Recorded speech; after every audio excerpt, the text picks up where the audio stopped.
katika Amka na BBC asubuhi hii. A better approach, I think, for the richer nations is to look for actual reduction in the amounts of debt. I'd like to get to that sooner this time. Nchi zenye nguvu zaidi kiuchumi duniani G20 za kubali kuongeza muda wa miezi 6 katika mpango wa kuleta nafuu wa ulipaji mikopo kwa nchi masikini duniani. Wanasayansi waonya kwamba kuna tishio la mlipuko wa volcano mashariki mwa nchi ya Jamhuri ya Kidemokrasia ya Kongo. Tunaendelea kuchunguza, tunaona kwamba ni hatari kubwa sana kwa sababu watu wamesogelea karibu volcano, na kama mlipuko unafika hatari itakuwa zaidi kushindia 2002. Msikilizaji, umewahi kuwaza kitu gani mbali na chakula unaweza kula na kwa kiwango gani hasa? Utasikia simulizi ya binti anayekula karibu kilo 20 za udongo kwa mwezi. Idadi yangu ya udongo kwa siku naweza nile udongo 12. Yani ni idadi ya udongo ambao naweza kula kwa siku. Pia nikikosa udongo nahisi kama kuna kitu na inakosa. Yani kama mtu akikosa kunywa maji ya kunywa.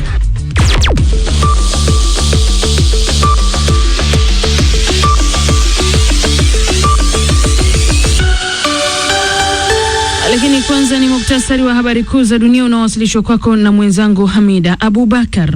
Asante sana Skola. Rais wa Marekani Donald Trump amefanya mkutano wake wa 3 wa kampeni za uchaguzi wa urais tangu amalize matibabu yake hospitalini baada ya kuambukizwa virusi vya corona mapema mwezi huu.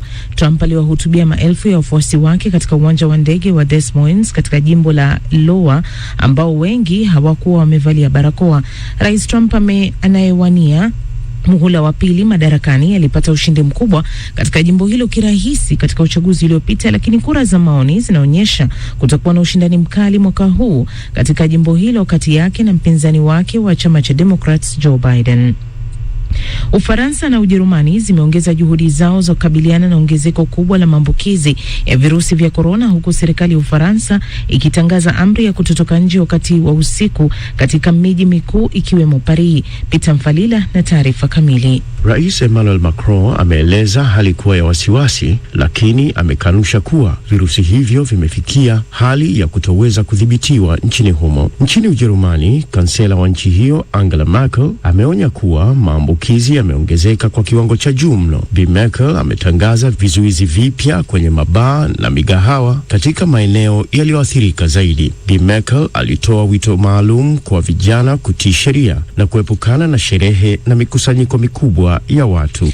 Na alikuwa mkurugenzi mkuu wa shirika la chakula na kilimo la Umoja wa Mataifa Jose Graziano da Silva ameonya kuhusu mgogoro wa chakula kwa raia wengi wa Brazil iwapo kutakuwa na upungufu wa malipo ya dharura kufuatia kuzuka kwa ugonjwa COVID-19.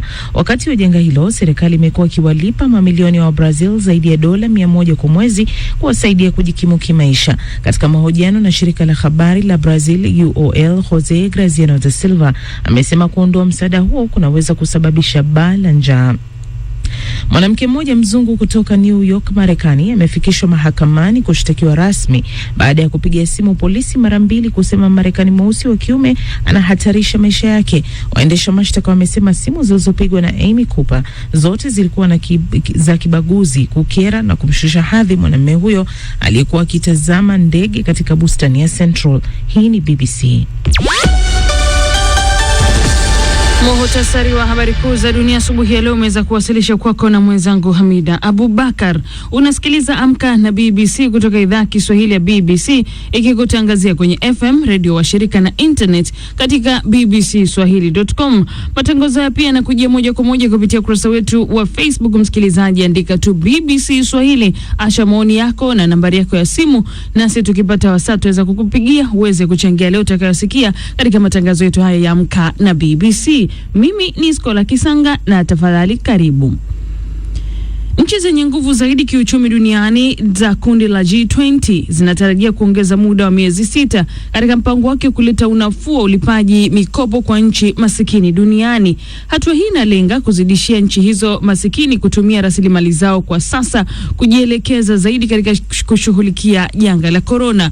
Mawaziri wa fedha wanaendelea na mkutano wa mawaziri wa G20, wanajadili jambo hilo na namna ya kulitekeleza, huku ikiwa tayari nchi masikini zimepewa muda mpaka mwisho mwisho wa mwaka kutolipa madeni yao. Rais wa Benki ya Dunia David Malpass ameiambia BBC kwamba mpango huo wa kusogeza mbele muda kulipa madeni peke yake hautoshi. This debt suspension just delays. Kuongezwa muda kwa ulipaji wa madeni ni kusogeza muda tu, lakini nchi hizi zinalipa riba kama kawaida. Nadhani njia nzuri ni kutafuta namna ya kupunguza kiwango cha madeni. Kwa muda mrefu nchi hizi zinasubiri lini watapunguziwa madeni yao. Wakati huu hilo ningependa lifanyike mapema zaidi. I'd like to get to that sooner this time. Rais huyo wa Benki ya Dunia anasema kuongeza muda kulipa madeni hakutasaidia nchi masikini katika mpango wao wa muda mrefu. Looking beyond the debt suspension, ukiangalia mantiki ya kusogeza mbele muda wa kulipa madeni, tunahitaji kutafuta namna ya kupunguza ama kuondoa kabisa madeni haya, sio tu kusogeza muda. Swala hili la kusema utalipa baadaye sijui nini ni sawa, lakini muhimu zaidi mwisho wa siku tufikie mwisho. That we get light at the end of the tunnel. Ni rais wa Benki ya Dunia David Malpass huyo. Lakini shirika la fedha duniani na Benki ya Dunia kwa muda sasa zimekuwa zikishinikiza mataifa masikini kuongezewa muda zaidi wa kulipa madeni yao kufuatia athari za janga la corona. Hata hivyo, wanaharakati wanaotetea madeni ya nchi masikini wanasema nchi hizo tajiri zinapaswa kusamehe kabisa madeni badala ya kuongeza muda wa kulipa.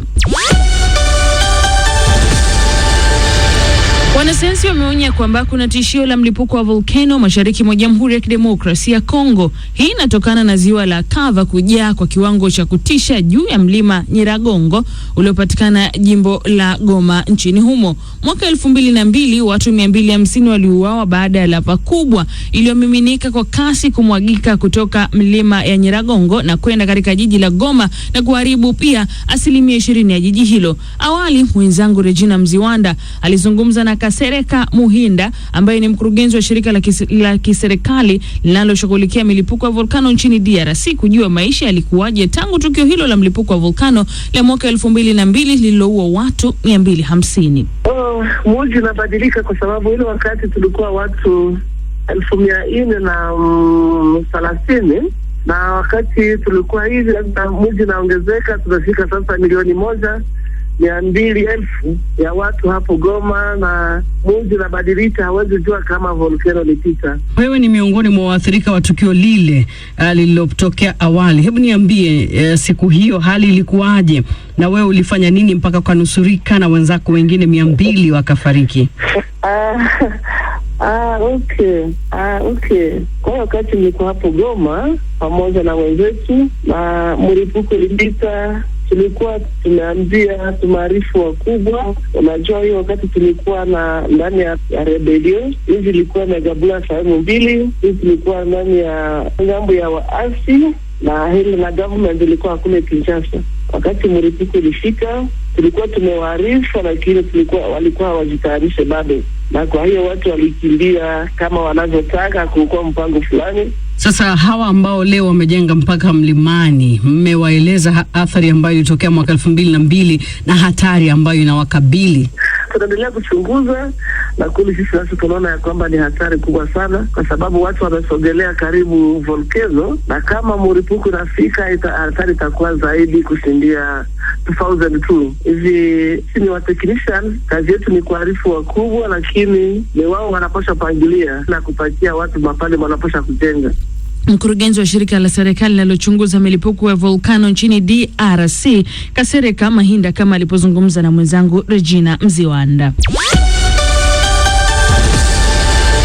Siku ya 4 sasa moto umeendelea kuwaka katika mlima Kilimanjaro nchini Tanzania licha ya jitihada kubwa zinazofanywa na serikali ya nchi hiyo pamoja na wadau mbalimbali wa utalii. Mwandishi wa BBC Igan Sala amepiga kambi katika mlima huo na awali nilimuuliza nini kipya kinaendelea huko. Kikubwa ambacho bado kinaendelea kujiri ni kwamba bado moto unaendelea kuwaka, na hivi sasa wale ambao wako katikati ya mji huu wa Moshi wanaweza wakauona moto barabara kutokea majumbani mwao, kutokea madukani mwao, kutokea mashuleni na popote pale walipo. Moto unawaka, kila mmoja anazungumza analoweza kuzungumza, ilhali tu la kumtia simanzi ama la kumuumiza moyo juu ya kile ambacho anakiona. Kwa hali ninayoiona mimi Ruben Msami, hali inaonekana ni hatari kwa sababu volcano hii inaonekana ni ile iliyolala endapo itakuwa inapashwa moto, hatujui nini kitakachoendelea baada ya muda ujao. Nikiwa kama mkazi wa Kilimanjaro, naitwa Elizabeth Urasa, na tunahitaji nguvu kazi ya serikali iendelee kutusaidia kuuzima moto, maana naona kama tunapoteza vivutio vya mlima na mlima unaendelea kuteketea. Kuna shughuli nyingine zinazorota, kwamba watu wanashindwa kufanya kazi kutokana na hali iliyoko kwa sasa hivi. Na labda umefanikiwa kuzungumza na wale watatu wakazi wa baadhi ya maeneo ya mkoa wa Kilimanjaro na wamekueleza hayo, Igen? Hakika nimezungumza nao kadhaa, na kikubwa ambacho kinawaumiza ni kwamba moto unaendelea kushika kasi, kwa sababu inaeleweka mlima Kilimanjaro ni mlima wa volcano, volcano ambayo imelala. Wengine wanahofia kutokana na moto huu na vitu vingine ambayo ni masuala ya kitaalamu zaidi, lakini baadhi wameshatilia shaka masuala kama hayo pia. Tukiangalia ni siku ya 4 moto bado unaendelea kuwaka. Labda serikali imesema lolote jipya mpaka sasa? Mapema siku ya jana, waziri wa maliasili na utalii Hamisi Kigwangala alifika kwenye hifadhi ya taifa ya mlima Kilimanjaro kujione hasa hatua ambazo zinaendelea kuchukuliwa, lakini pia uharibifu ambao moto umeufanya, na aliweka wazi kwamba 1.6 ya eneo la msitu wa mlima Kilimanjaro limeharibiwa na moto huu, lakini akasema kwamba serikali imeshafanikiwa kuzima moto huu kwa 90% na ushe hivi. Moto umetoka kule maeneo ya Marangu, saizi waliopo katikati ya mji wanaweza kuona wazi wazi pasina kificho. Mwandishi wa BBC Igen Sala aliyekita kambi katika mlima Kilimanjaro kama nilipozungumza naye hapo awali. Madaktari nchini Sudan wamesema angalau watu 6 wameuawa na wengine zaidi ya 20 kujeruhiwa katika maandamano kwenye bandari ya mji wa Suakin katika jimbo la Red Sea. Vurugu zilizuka katika eneo hilo baada ya kufukuzwa kazi kwa gavana wa jimbo la jirani la Kasala. Fatuma Abdallah na maelezo zaidi. Chanzo cha vurugu inaelezwa ni uhasama wa makabila mawili makubwa katika eneo la mashariki mwa Sudan. Waziri mkuu wa nchi hiyo Abdallah Hamdok alimteua Salih Amar kuwa gavana wa jimbo la Kasala.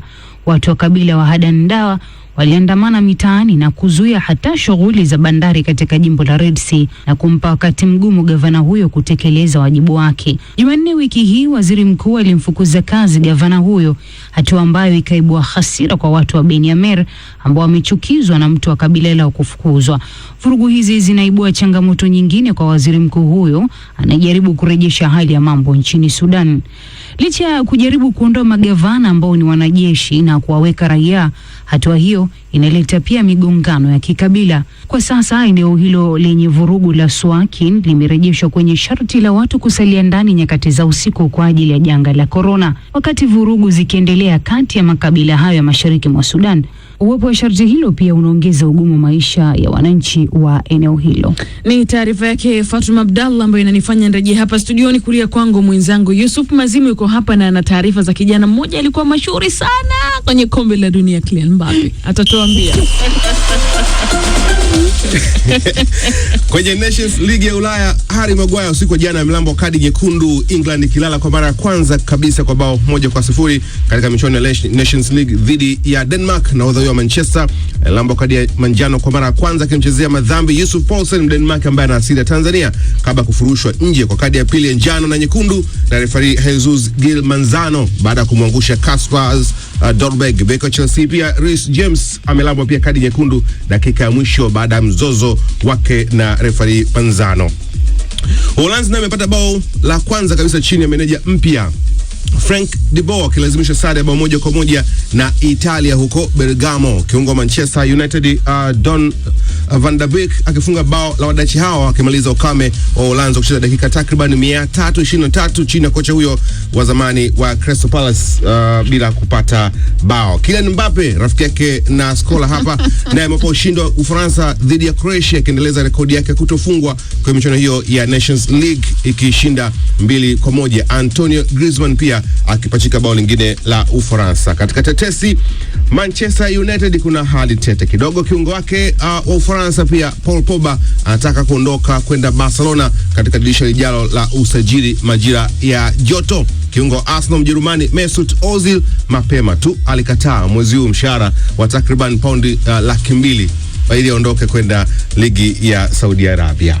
Shukrani kwake Yusuf Mazimu.